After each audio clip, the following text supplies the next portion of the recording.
Okay, water pumps. We don't think about them often, but they're a really important part of our vehicles. Yep. So let's take a step back. You see, the engine is cooled by coolant, antifreeze, mixed with water. This mixture circulates around that engine, absorbing some of the heat. The coolant then flows through the radiator, where air cools it down for the return trip back through the engine.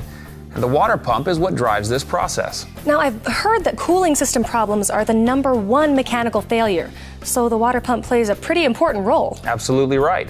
You can't get very far without a water pump. So do water pumps just wear out? I mean, what causes them to fail?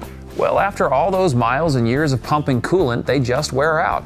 You might notice a whining or grinding sound coming from the water pump, or maybe you'll see coolant leaking from the pump itself. So where's the water pump located? Well, the exact location varies depending on the vehicle. Some have the water pump attached to the outside of the engine where you can see it.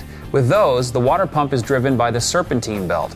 Some have the water pump driven by the timing belt. The timing belt cover often hides the water pump with this setup, so you can't see the pump without removing the cover. Oh, great. A little more complicated. Doesn't sound like a do-it-yourself project. No, it really isn't. When you have your technician replace your water pump on one of these, you really should replace the timing belt at the same time. You see, we've already gotten things taken apart, and the belt's likely been contaminated by coolant.